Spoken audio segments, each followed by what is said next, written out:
आज का टॉपिक है animal classification on the basis of circulatory system. इसको समझने से पहले हमको ये समझना होगा कि सर्कुलेटरी सिस्टम की जरूरत क्यों पड़ी। एनिमल किंगडम के अंदर जो ब्लड सर्कुलेशन होता है उसी को सर्कुलेटरी सिस्टम बोल देते हैं। तो इसकी जरूरत पड़ी क्यों, ये थोड़ा जानने की जरूरत है। तो मैं एक मोटा मोटा आइडिया दे देता हूं आपको, ताकि आगे का टॉपिक अच्छा हो जाए। देखिए,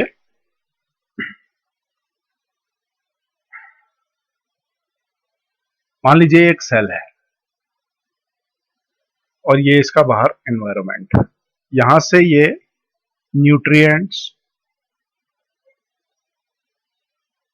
न्यूट्रिएंट्स और ऑक्सीजन और वाटर एक्सेट्रा ये अंदर लेता है और अपने अंदर का वेस्ट जो होता है बाहर एनवायरनमेंट को छोड़ता है।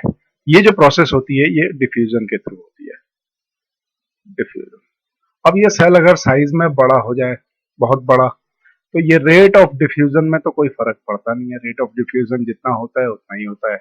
इस सेल के लिए जो रेट ऑफ डिफ्यूजन की वैल्यू थी वही इस सेल के लिए भी होगी। तो होगा क्या, क्योंकि ये सेल सेकंड नंबर का जो सेल है ये हमारा, ये साइज में बढ़ चुका है, इसलिए यहां तक बाहर से न्यूट्रिएंट आते आते देर हो जाएगी, जिसकी वजह से इस सेल की डेथ भी हो सकती है। इससे बचने के लिए ये सेल क्या करता है, दो छोटे छोटे सेल्स में डिवाइड हो जाता है, जिनको डॉटर सेल्स बोलते हैं। Daughter cells. सेल डिवीजन इसी वजह से होता है ताकि न्यूट्रिएंट्स या रेट ऑफ डिफ्यूजन जो है वो प्रॉपर तरीके से हो। लेकिन जैसे जैसे मल्टी सेल्यूलर ऑर्गेनिज्म होता चला जाता है, मल्टी सेल्यूलर होता चला जाता है, सेल का साइज, बॉडी का साइज बढ़ता चला जाता है, वैसे वैसे डिफ्यूजन की रफ्तार कम होती चली जाती है। तब यहाँ पर न्यूट्रिएंट्स न्यूट्रिएंट्स हो गए, हार्मोन हो गए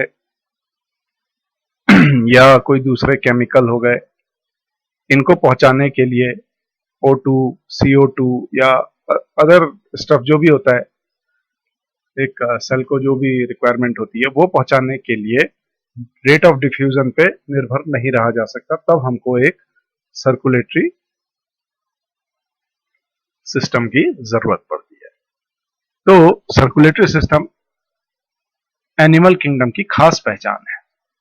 ये बात आप समझ लीजिए, इसको बहुत अच्छे से समझ लीजिएगा। इस टॉपिक में से बहुत सारे क्वेश्चन पूछे जाएंगे। तो जितने भी एनिमल हैं वो सर्कुलेटरी सिस्टम के बेसिस पे दो कैटेगरी में बांटे जा सकते हैं। पहला जो है वो आएगा ओपन टाइप सर्कुलेटरी सिस्टम। पहली category open type circulatory system आती है, दूसरी category closed type circulatory system आती है। ओपन टाइप सर्कुलेटरी सिस्टम को पहले हम समझेंगे। ओपन टाइप सर्कुलेटरी सिस्टम में क्या होता है, देखिए ये मैंने पीछे बैकग्राउंड में यहाँ पर एक टिश्यू बना रखा है और यहाँ पर एक पंपिंग सिस्टम है। ये पंप, मस्कुलर पंप होगा, हार्ट बोल सकते हैं आप, या कोई अदर इस तरीके का पंपिंग सिस्टम होगा बॉडी में, जो बॉडी फ्लूइड को भेज रहा है इस डायरेक्शन में। अब यहां पर क्या हो रहा है, देखिए कि ये बीच में गैप है, यानी कि जो भी बॉडी फ्लूइड है वो यहां पर से आया और सीधे टिश्यू के ऊपर उड़ेल दिया गया, टिश्यू के ऊपर डाल दिया गया। और फिर जब वो टिश्यू ओवरफ्लो होने लग जाते हैं तो दूसरी पाइपलाइन उसको फिर वापस इसी पंप में लेके आ जाती है। तो पाइपलाइन आपस में कनेक्टेड नहीं है। यहां पर ये पाइपलाइन, आर्टरीज, वेन्स, आप कुछ भी कहिए, तो ये कनेक्टेड नहीं है, तो ओपन स्टफ है। इसको इस फिगर से समझने की कोशिश करिए कि जैसे एक बाल्टी है, इस बाल्टी में आप पानी यहां से भर रहे हैं और जब तक ये बाल्टी पूरी भरेगी नहीं तब तक यहां से पानी बाहर निकलेगा नहीं। तो इसी तरीके से कोई भी ऑर्गेनिज्म की बॉडी होगी, उसमें पंपिंग सिस्टम बॉडी फ्लूइड्स को पंप करेगा एक तरफ से, और जब तक वो बॉडी में पूरा अच्छी तरह फिलिंग नहीं हो जाएगी, उसकी जो कैविटीज होंगी उनमें ब्लड या फिर कोई भी जो फ्लूइड होगा बॉडी फ्लूइड, तब तक वो वापस लौट के उस पंप में नहीं आएगा। ये ये बहुत बेसिक टाइप सर्कुलेटरी सिस्टम होता है, ओपन टाइप।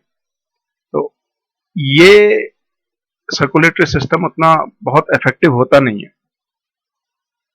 जब सर्कुलेटरी सिस्टम इनइफेक्टिव होने लग गया तो वो थोड़ा आगे चल के मॉडिफाई होके क्लोज्ड में कन्वर्ट हो गया। क्लोज्ड में क्या होता है, आर्टरीज और वेन्स आपस में मिल जाती हैं और टिश्यू और इनके बीच में यहां पर एक नेटवर्क डेवलप हो जाता है जिनको कैपिलरीज बोलते हैं। आपने पढ़ा होगा ब्लड कैपिलरीज। ब्लड कैपिलरीज का नेटवर्क हो जाता है। यहीं पर बॉडी फ्लूइड्स जो होते हैं ऑक्सीजन को डिफ्यूज करके बाहर भेजेंगे, CO2 अंदर, CO2 को बाहर भेजेंगे, ऑक्सीजन को अंदर लेंगे, न्यूट्रिएंट्स को एक्सचेंज करेंगे, तो वो इन कैपिलरीज के थ्रू होगा। मतलब ब्लड कभी भी पाइपलाइन से बाहर नहीं आएगा, तो इसीलिए इसको क्लोज्ड सिस्टम बोला जाता है। कुछ इस तरीके से ये रेड कलर की पाइपलाइन है, ये यहाँ पर पाइपलाइन देखिए, इस फिगर में देखिए आप, ये पाइपलाइन का अंदर ही अंदर कितना गहरा नेटवर्क है। इसमें जो व्हाइट कलर के पोर्शन है वो आप टिश्यू लगा लीजिए और जो रेड कलर का पार्ट है वो आप ये आर्टरीज और वेन्स लगा दीजिए। तो इनका अच्छा खासा नेटवर्क होता है और उन्हीं के अंदर ब्लड फ्लो करता है। जबकि यहाँ ओपन टाइप में ब्लड जो होता है वो उस पाइपलाइन से, आर्टरीज और वेन्स उनसे बाहर आ जाता है, तो इसीलिए इसको ओपन टाइप बोलते हैं। मैं बहुत सरल शब्दों में आपको ये सब समझा रहा हूं, इसलिए समझा रहा हूं ताकि आपकी समझ में जल्दी आए और क्वेश्चन आप एग्जाम में अच्छी तरह कर पाए। इससे रिलेटेड क्वेश्चन क्या आते हैं, इससे रिलेटेड ये आते हैं कि एनिमल किंगडम के जितने भी फाइलम होते हैं, Porifera, Coelenterata, Ctenophora, Platyhelminthes, Aschelminthes, Annelida, Arthropoda, Mollusca, Echinodermata, Hemichordata या कॉर्डेटा, इनमें कौन सा सर्कुलेटरी सिस्टम पाया जाता है?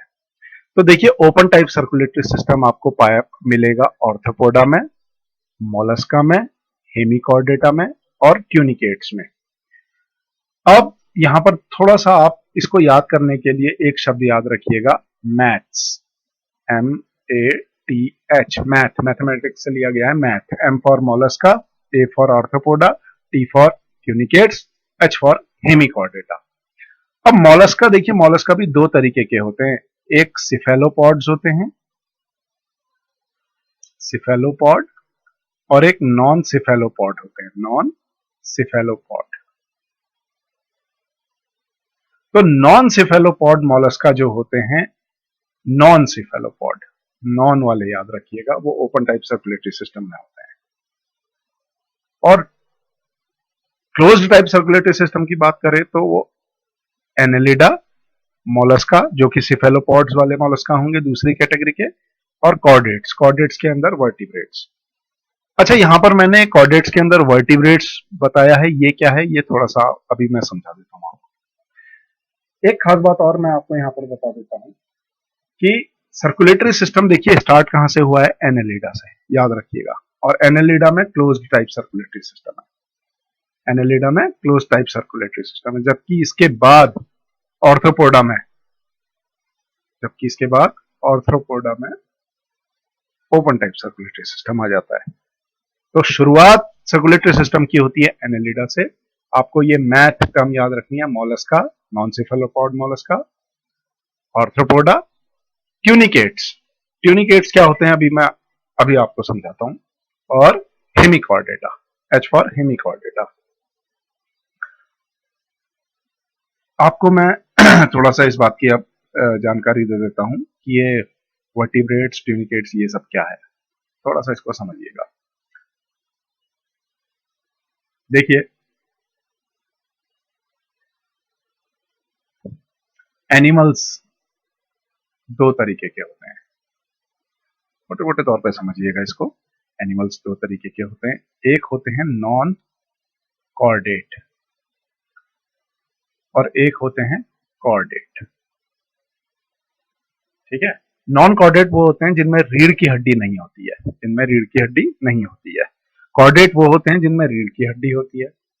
अब अगर ये रीढ़ की हड्डी एक छड़ी की तरह है, स्ट्रेट बिल्कुल, तो ऐसो को बोला जाता है इनवर्टिब्रेट्स, इनवर्टिब्रेट्स या नॉन वर्टिब्रेट। और यही रीढ़ की हड्डी अगर ऐसे टुकड़ों में है, रिपीटिंग, जैसे हमारी जो रीढ़ की हड्डी होती है वो कुछ कुछ ऐसी दिखती है, तो ऐसो को बोला जाता है वर्टिब्रेट्स। क्या बोला जाता है? वर्टिब्रेट्स। तो जो ट्यूनिकेट्स होते हैं, ट्यूनिकेट्स, वो ऐसे कॉर्डेट होते हैं जिनमें रीढ़ की हड्डी एक छड़ी की तरह पाई जाती है, उसमें कोई इस तरीके का सेगमेंटेशन नहीं पाया जाता है। तो ये बहुत इंपॉर्टेंट टॉपिक था जो आपको समझना है, सर्कुलेटरी सिस्टम के बारे में था। और इसमें अगर आपको कोई कंफ्यूजन हो तो आप नीचे कमेंट में क्वेश्चन लिख के भेजिएगा, इसमें से एक क्वेश्चन आपका पक्का आएगा नीट में। Thank you.